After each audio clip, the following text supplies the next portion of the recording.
Could this be the sign of change at Pirates? Because, I kid you not, if this happened last season, I'd be sitting here giving you my famous quote, ya Pirates, that they struggle on a random Tuesday versus a smaller team in a game that feels small, especially after games that are bigger or smaller. Yeah, I tell you about how Pirates is not emotionally there. And for 80 minutes, I felt that way about this game. Tito wasn't on song, Fukeng wasn't there, the play wasn't coming together, the midfield was broken, the wings weren't finding the space, Siwelele was off, Mabasa didn't get a touch in the box. But the difference is that they got that win. And for people who sit down and say that that win was lucky, guys, there's no lucky wins in the league. There's only 3 points. And what Pirates displayed today was the ability to win it ugly, to win it boring, to win it against everything that's happening that would normally go against Pirates. And if they can keep this spirit up, if they can keep this up, this is how you challenge and possibly go win a league. Because when we get into the actual game and we talk about the actual game, let's look at it. I think there were a lot of mistakes from the game. Theoretically, having Mabasa, Fukeng, and Tito on the pitch is meant to work. Part of the problem about Tito is that in the past year or so, a lot of players have been coming into his area. The 10 has become a space for Fukeng, the 10 has become a space for Mahopaldinho, the 10 has become a space for everybody to come crowd, and it's been killing Tito. What I've said about Tito, I said it in a video beginning of this year, I said it last year, that I think Pirates is moving off of Tito. Because Tito is a player that is a star within a team that's holding him up. So when the rest of the guys are saying, no, you are our star, we're going to protect you, we're going to let things run through you, we're going to let things play through you, he can shine. But he doesn't have the confidence to stay on his own. And up to this point, what we've seen is Appollis walk in and have confidence, real confidence, and stand up. Mbule walk in and have real confidence, absent of whatever the team is doing. And that was going to kill Tito. And I feel like, again, Tito finds himself no longer being the central focal point for Pirates. When Tito's at his best, everything runs through him. The ball gets to him. He decides when Pirates goes faster, goes slower, accelerates, decelerates, up or down. He is the guy, the pressure valve for Pirates. But in this Pirates team, in the way that it's constructed, yes, you have the space, Mabasa. Theoretically, you have Relay maybe going back to his wing position. But in real life, we're watching the long balls. I've long spoken about the long balls at Pirates, that the midfielders, the 2 midfielders that are playing there, don't want the ball. You look at Mbata, Talent Mbata, you look at Kimanganduli, they're not looking for the ball to build it up, to fetch the ball, to play it through, to play it up. The last time that I remember Pirates having a proper central play was, although it was maybe 2 years ago when Ndlondlo was still a little bit on form.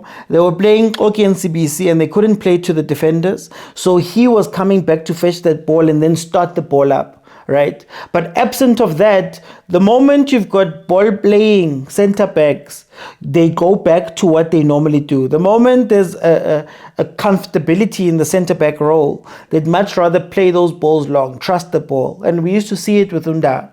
And I feel like Mbogazi and Usiema are just upgrades. They're the next version of those, where you've got the strength of a SBC on the one side, but you've also got Mbogazi who doesn't mind taking the ball. For a long time at the beginning of the season, he was the guy distributing that long ball. And I think teams have started to try and put pressure on him in those spaces to force Usiema to be the one that plays out the ball. So for the past few games, you've seen Siema be the one who's now the distributor.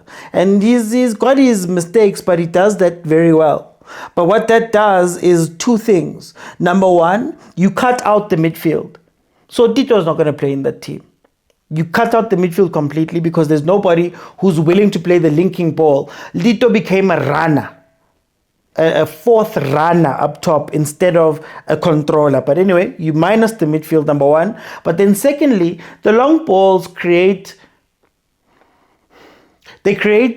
physical problems where now uSibelebele and Mfukeng have to win the balls physically now. It's a 50-50 ball. It's in the air, right?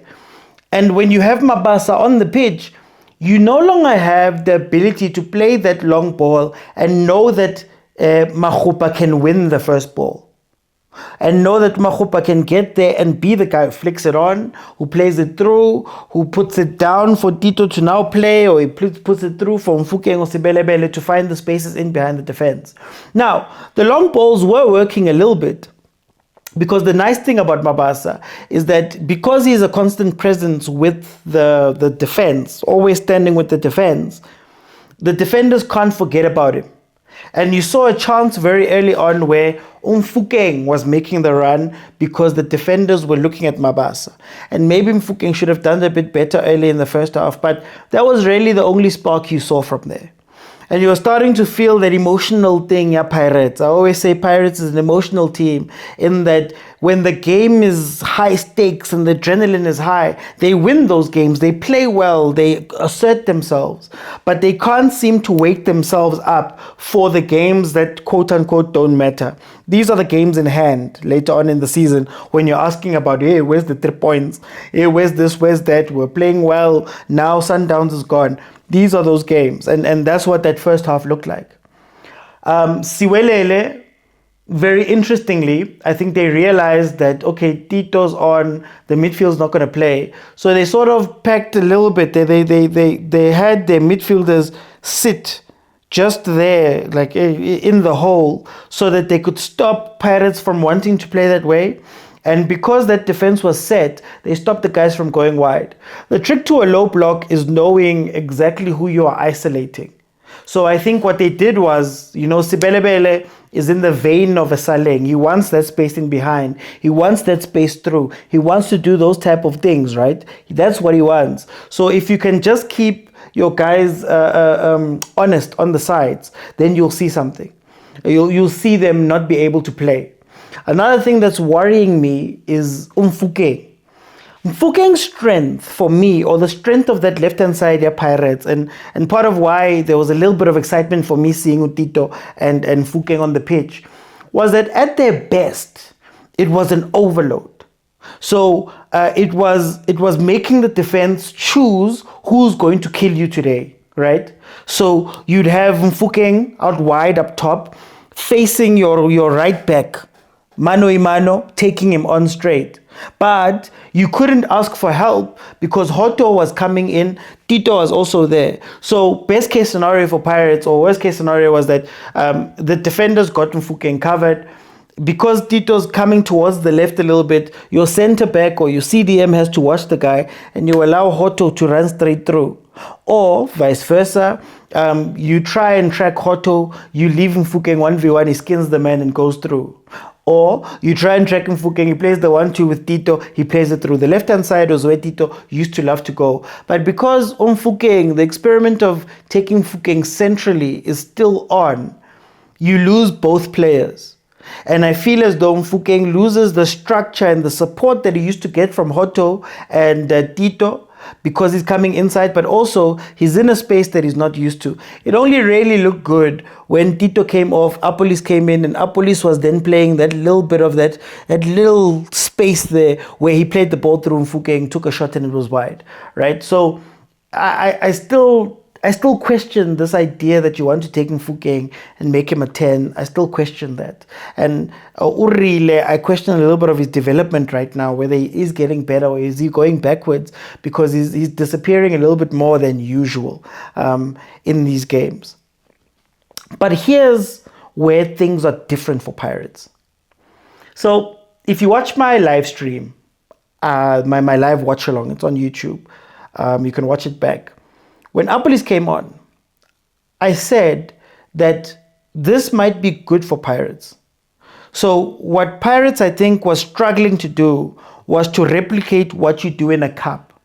So what happens in a cup game, and why Pirates are so good at cup games, is that you can play indifferently for a while, but then there comes a point where the other team has to go score, or they have to go and try and rescue a result, or they have to make a positive change.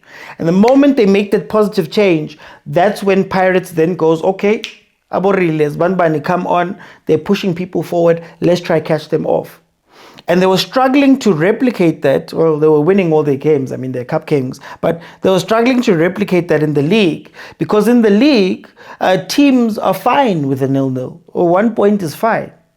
So when I saw Appollis coming on, what I said halftime was, for me, what Appollis brings, the things that we complain about, his individualistic play, his sometimes hero ball, that he wants to do everything himself, that was going to help Orlando Pirates when he comes on, because he hasn't been touched by that thing, man. Yeah, Pirates.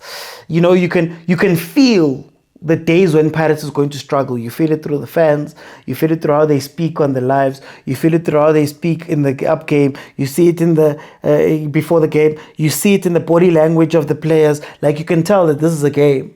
Appollis, self-starter. Remember what I mentioned about being different from Tito? He's a self-starter. He comes in, he wants to run, he wants to make differences, he wants to put pressure. And the moment he came on, you start realizing that a lot of the low block systems that we speak about are not low block because they're structured. They're low block because of numbers. And for anybody who knows, if you're going to defend for a very long time, you have to be structured. You often see it overseas. They'll call it two banks of four. So it'll be 4 players doing this, going left and right on the pitch, staying very structured.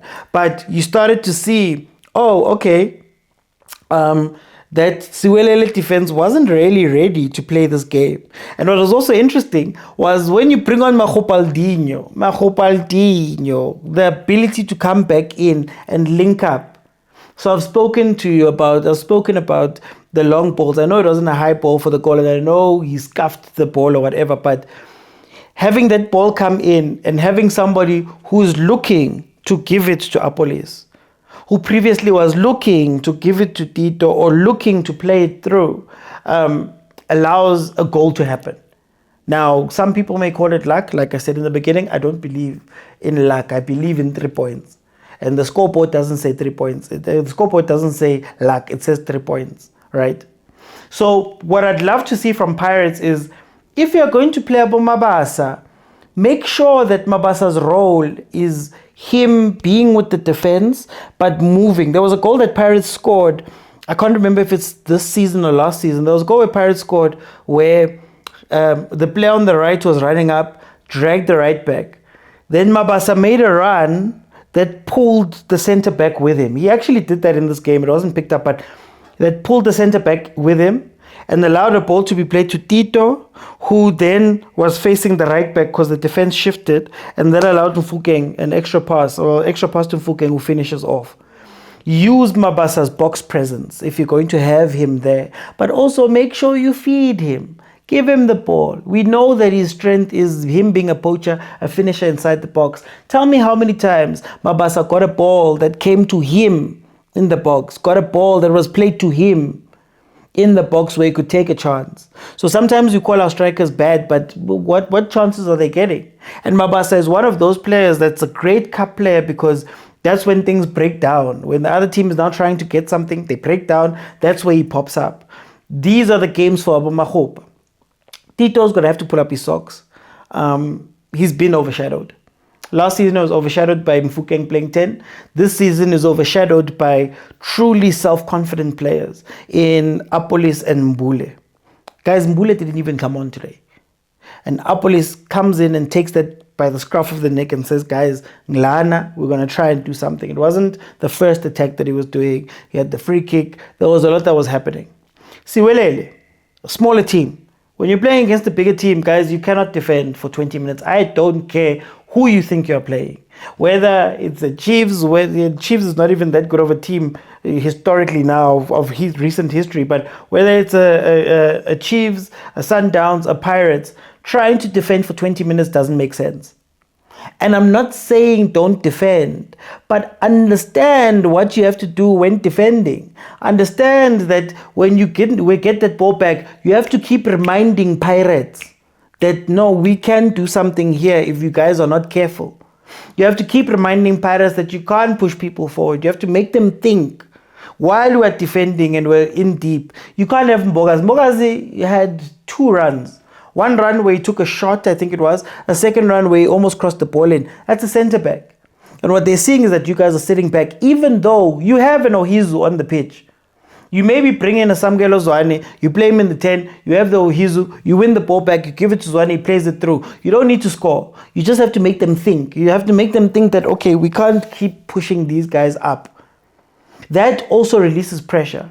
But if you allow a team to come at you and come at you and come at you and come at you, in fact, they were lucky this game that Pirates didn't still have Aborile on towards the end of that game, because that's where Aboriles thrive. The goal is scored, you guys get desperate, you start pushing people forward, you start doing reckless things. Pirates usually makes that a 2-3, 4-0. So they were lucky that some of those players, Abomabasa, were off the pitch at that point. But it has to be something that these guys now really think about. It's not I know it's a league game and playing for a draw is great, but how you play for the draw, how you get the draw, how you keep the other team in check when they are gaining that confidence is so important. And so many little teams don't do that. The smaller teams, they don't do that. They think that they can just sit back and just pour numbers. A ball was played directly down the middle of that defense for the goal. Where was your defenders there? Where was your structure there?